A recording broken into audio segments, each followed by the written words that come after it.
On est de retour et on commence notre partie débat. Comme on l'a déjà mentionné, on va parler de la tournée du président Abdel Fattah el-Sisi à Abu Dhabi et aussi à New Delhi et aussi à Manama. C'était la dernière étape de sa tournée asiatique. Donc, el-Sisi a assisté au cours de sa tournée au 3e sommet du Forum Inde-Afrique tenu dans la capitale indienne et devant les délégations des 40 pays participants. Il a prononcé un discours assurant l'aide de l'Égypte aux pays en développement. Et dans son discours, il a indiqué que l'Égypte devrait aider ces pays, ajoutant qu'elle allait accorder, lors de son mandat au Conseil de sécurité de l'ONU, la priorité aux crises africaines. Il a avancé que face aux défis qui se posent devant les pays en développement, le choix le plus avisé devant l'Inde et l'Afrique sera de choisir le partenariat et la coopération. Et pour parler avec plus de détails, surtout côté économique de cette tournée asiatique du président el-Sisi, on a l'honneur d'avoir avec nous au studio Dr Passant Fahmy, analyste politique et experte en économie. Dr Passant, bonjour. Bonjour madame. Alors, comment vous évaluez cette tournée du président el-Sisi? C'est une tournée très importante, comme les visites que Monsieur le Président a déjà fait dans le passé. Il essaye de développer la coopération entre l'Égypte et tous les pays du monde. C'est-à-dire, moi je dis toujours, le monde dans cette phase, c'est un monde où la coopération internationale, ça c'est comme on appelle l'emblème de la période. Tous les pays peuvent ensemble aider le développement de leur économie, mais d'une façon que chacun a ses intérêts, c'est-à-dire ce sont des intérêts réciproques. Les Indes, c'est un pays très grand, il a une expérience assez remarquable. Alors la visite est très importante. Aussi pour visiter les pays arabes aussi ce sont des investisseurs très importants pour l'Égypte. Et la coopération entre les pays arabes, surtout les pays du Golfe, et l'Égypte est très importante. Alors là, cette visite-là, après une série de visites que Monsieur le Président a déjà fait dans le passé, comme on dit, il montre ou il essaye d'exprimer que l'Égypte est prête à coopérer avec le monde entier dans le domaine de l'économie. Et bien sûr, ça va affecter automatiquement le domaine politique. Mais le plus important maintenant, que le monde entier a des problèmes économiques. Et à mon avis personnel, ces problèmes économiques ne seront pas résolus sauf avec une coopération internationale. Que ce soit cette coopération avec les pays européens, les États-Unis, la Chine, les Indes, partout. Il essaye de passer le message qu'on est prête à coopérer avec le monde entier.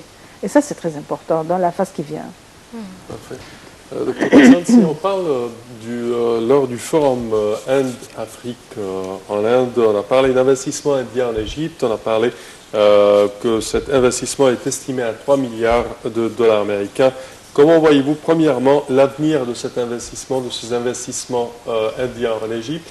Et deuxièmement, est-ce qu'on peut, je dirais, entreprendre quand même le modèle d'investissement ou de l'économie indienne en Égypte? Est-ce qu'on peut limiter, on peut en tirer des leçons, par exemple?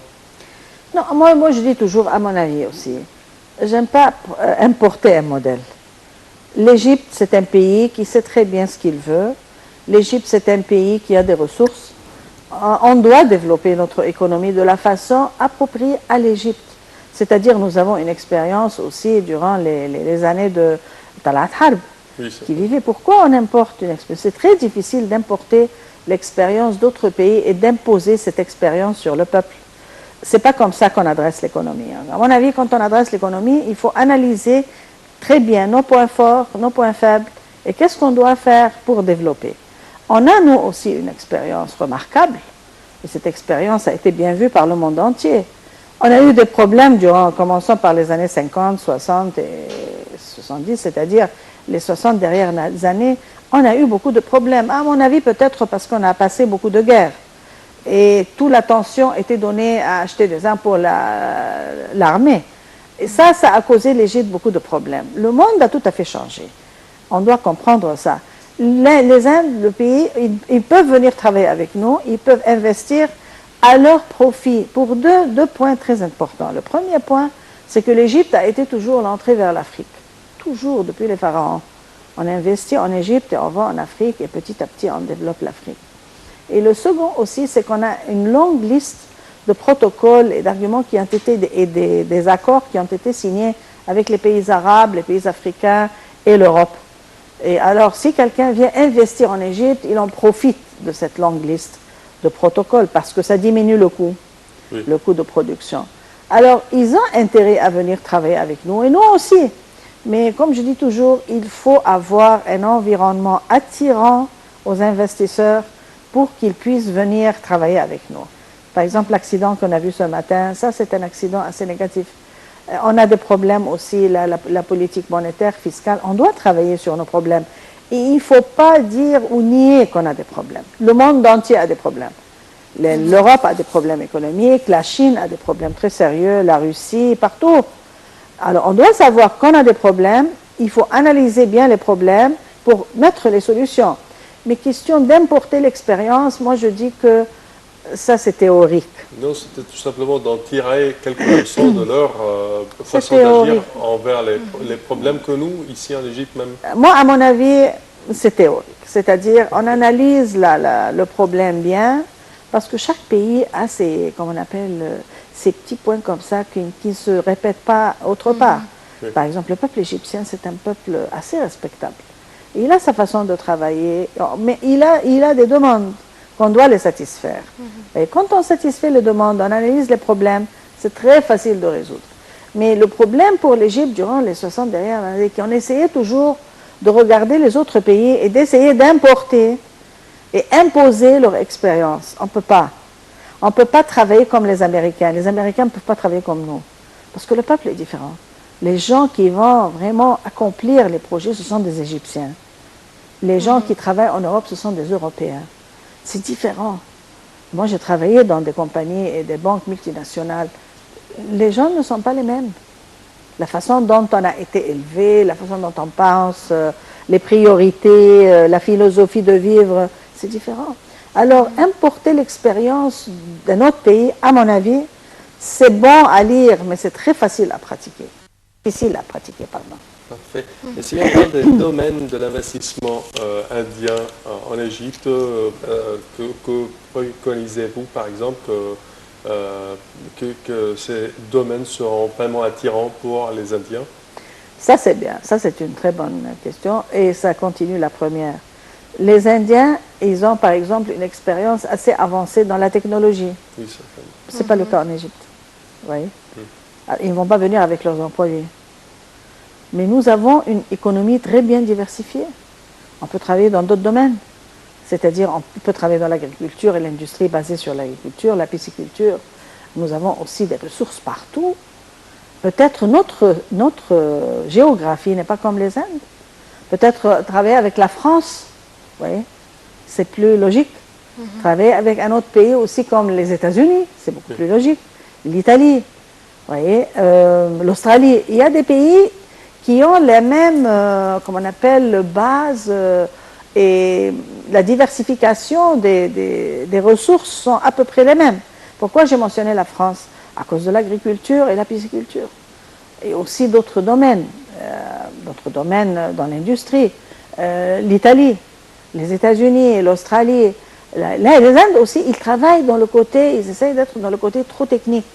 Pour nous, c'est pas les ressources qui sont là, qui peuvent être développées et vite pour adresser les problèmes du côté social, parce que nous avons des grands problèmes sur le niveau social. Alors l'agriculture et la pisciculture demandent de main-d'œuvre, beaucoup de main-d'œuvre. C'est facile, on connaît le travail, on ne doit pas passer du temps pour être éduqué. Et tout ce qui nous manque, c'est la technologie étrangère, que ce soit la France, l'Italie, l'Australie, les États-Unis, le Canada. Ce sont ces pays-là qui peuvent travailler chez nous facilement. Les Angleterres, bien sûr. Et les Indes ou les Indiens, je ne sais pas exactement comment ils peuvent nous aider. Parce que les domaines que j'ai mentionnés sont des ressources qui sont prêtes à être développées. Vous voyez? Mais à condition que l'environnement change, c'est-à-dire l'environnement d'investissement, qu'on a la stabilité aussi. Et c'est pour cela que j'ai mentionné que l'accident de ce matin-là, ce sont des accidents qui peuvent vraiment nous causer des problèmes.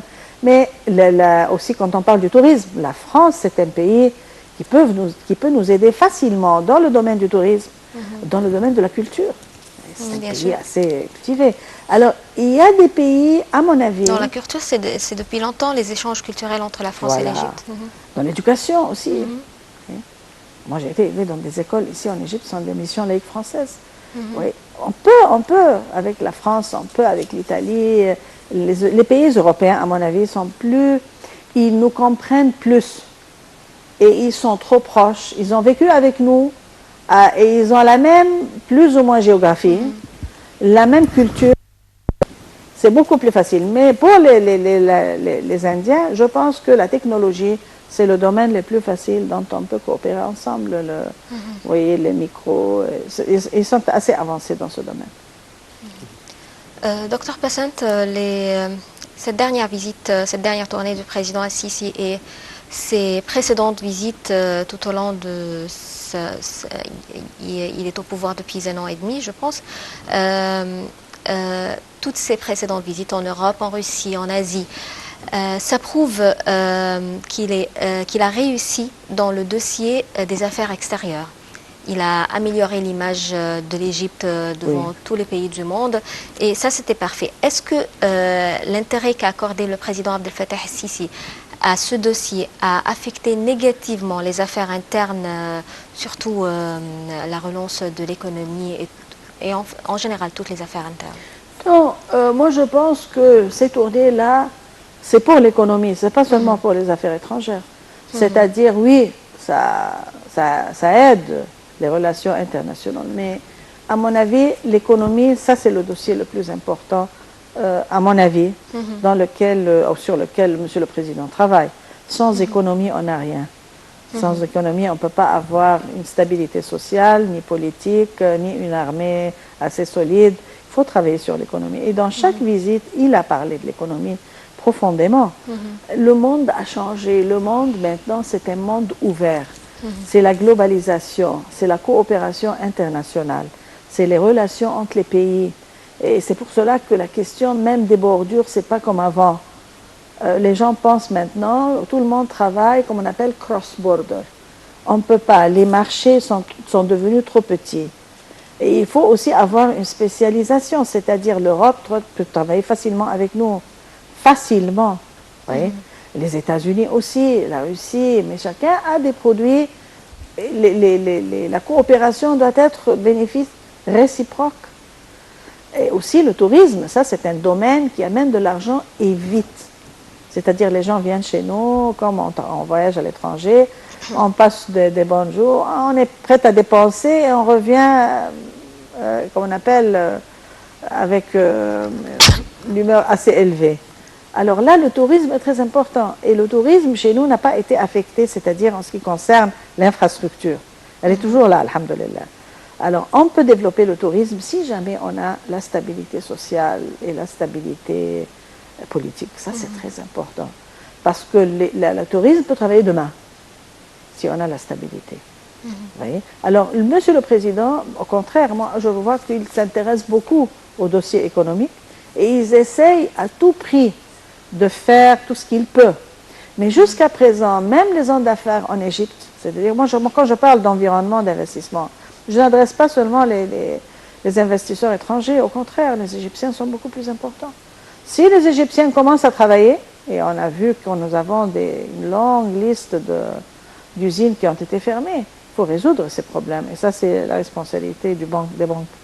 Pour cela, ça me comment les banques, ils ne parlent même pas de ce sujet. Ils doivent ouvrir ces usines. On ne va pas construire 1000 usines en plus quand on a des milliers fermées. Alors là, l'environnement, on attire les investisseurs égyptiens, on les encourage. Et en même temps, le dossier économique a été toujours avec M. le Président dans tous ces voyages, parce que sans économie, on n'a rien. Il faut admettre. Même si on veut avoir une armée assez solide, il faut avoir de l'argent. Les gens ne vont pas donner ces équipements-là parce qu'ils nous aiment. Il y a toujours l'argent au milieu. Alors l'économie, il a été toujours Il a pensé toujours à l'économie. Peut-être l'environnement intérieur, à mon avis, et ça c'est le sujet le plus critique, ne l'aide pas. C'est-à-dire on a besoin, les gouvernements, c'est-à-dire on a besoin d'une stabilité sociale, sans doute, on a besoin d'une sécurité dans les rues, sans doute, on a besoin d'une sécurité à Sinaï, sans doute, on a besoin de faire tout ça. On a besoin d'une politique monétaire claire, une politique fiscale claire, un groupe qui travaille sur l'économie comme un groupe, pas chacun travaille tout seul, un gouvernement qui sait très bien ce qu'il veut. C'est bien qu'on s'approche à finir le Parlement, mais aussi ça c'est un pas très important d'avoir un Parlement. Sans Parlement, impossible que les gens viennent investir. Mais il y a une longue liste dont on doit travailler. Ce n'est pas question d'inviter les gens. Le monde entier est venu à Sharm el-Sheikh. Le monde entier. Mais il a parlé, on a besoin de 1, 2, 3, 4, 5, 6, faites-les et on est là. Alors le travail, c'est notre travail à l'interne. Monsieur le Président fait un grand effort, mais ce n'est pas suffisant. Le gouvernement doit travailler plus que ça, doit avoir une vision assez claire. Il ne peut pas faire tout seul. Non, il ne peut pas. Mais le gouvernement a du travail à faire et moi je vois que ce travail va très lentement. Nous avons des problèmes qu'on doit adresser. Ça va très lentement. Et si on parle du changement du président de la Banque centrale, gouverneur de la Banque centrale sur l'économie égyptienne, comment voyez-vous cela? Malheureusement, toutes les décisions qu'il a prises n'étaient pas des décisions vraiment assez positives. Au contraire, ça a causé beaucoup de problèmes sur le côté de la Vous parlez du président de la Banque centrale, de l'ex-président de la Banque centrale. La Banque centrale. Alors le changement, c'est bien que le changement a pris place, mais c'est un peu tard, parce que, comme on appelle, le damage est fait. Et j'espère que le nouveau gouverneur de la Banque centrale aura une politique un peu... C'est pas lui, c'est pas lui qui met la politique. Il y a un groupe qui travaille ensemble. Il faut respecter les opinions des autres. C'est-à-dire, quand on adresse une politique fiscale ou une politique monétaire, ça c'est très sérieux. Ça, c'est comme on appelle la colonne vertébrale de l'économie. Les banques, les sociétés, les institutions financières, c'est la colonne vertébrale de l'économie. Ou bien elle est bien dirigée, ou bien ça détruit l'économie. Donc quand je répète, par exemple, on a des milliers d'usines fermées. Pourquoi les usines sont fermées? Ça, c'est le travail des banques. Pourquoi on les laisse fermer comme ça? C'est dangereux. Parce qu'il y a des gens qui travaillent dans ces usines. Alors, s'ils sont mis à la porte, ça c'est une instabilité sociale. Et tout de suite.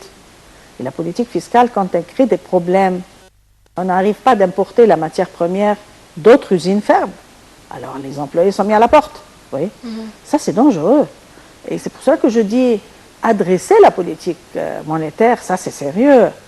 On ne peut pas causer des problèmes comme les problèmes qu'on a vus. On a un niveau d'instabilité sociale qui est dangereux. C'est devenu dangereux. Aussi l'escalation des prix, l'inflation. Qui peut supporter tout ça? Possible. Ça cause toujours une instabilité sociale. Alors, il n'a pas été vraiment... n'a pas eu beaucoup de succès quand il a... C'est une période très critique, c'est une période très sensible. Et ça a été, à mon avis, mal dirigé. Vous n'êtes pas optimiste? Vous ne croyez pas que ce changement maintenant pourrait changer un peu les choses, pourrait améliorer la politique il va monétaire? prendre le nouveau avec le groupe. Ce n'est pas question de changer les gens, c'est question de changer la politique. C'est-à-dire quand on change les gouvernements, par exemple, le cabinet, si c'est la même philosophie, on n'a rien fait. On a changé combien de cabinets depuis la Révolution en 2011? 7, 8? À peu près. Qu'est-ce qui a changé? Rien. On s'intéresse aux riches et on oublie les pauvres. Il faut adresser les problèmes des pauvres parce que c'est à cause des pauvres que la révolution a eu place. C'est pas à cause des riches. Et quand on voit les politiques qu'ils prennent, par exemple, les gens, par exemple, les investisseurs ne doivent pas payer des taxes. Qui va payer des taxes? Et les investisseurs prennent les terrains sans argent. Comment on va avoir des revenus pour le côté fiscal? Comment on va dépenser sur le pays? Alors, on a un déficit fiscal qui est choquant. Vous voyez? Alors, on a changé beaucoup de gouvernements, mais on n'a pas changé la philosophie. Alors, si on change aussi le gouverneur, et c'est la même philosophie, on n'a rien fait. Mais c'est pour cela que je dis, on ne prend pas l'expérience d'un autre pays. On met les problèmes sur la table et on les adresse. Ce sont nos problèmes à nous et ce sont des problèmes trop profonds et trop compliqués. La Révolution a demandé des choses, on a demandé du pain, on a demandé l'égalité, on a demandé des choses qui sont très simples mais qui simplifient les gens qui vivent dans les bidonvilles, on n'a pas de moyens de transport, il n'y a pas l'eau, et aussi il y a un très grand problème de l'eau avec l'Éthiopie maintenant. Si le niveau de l'eau aussi ça va peser, ça c'est un grand problème. Ça va adresser toujours la classe modeste. Alors il faut avoir un gouvernement qui adresse les problèmes de la classe modeste, cette classe-là qui a causé la révolution, les deux révolutions. Alors changer les têtes, ça peut signifier. Espérons pour le mieux, docteur Inch'Allah, Hassan. Inch'Allah. Nous tenons à vous remercier de vos explications. Merci à vous, bonne journée. Merci à vous. Merci beaucoup, Dr Hassan Fahmy, pour votre présence avec nous ce matin et vos explications. Merci beaucoup, Semah. Merci Inès, merci chers téléspectateurs. Dans quelques instants, vous retrouverez Inès avec la revue de la presse internationale. Ici, il a passé les moments les plus agréables sur la LTV internationale. Au revoir.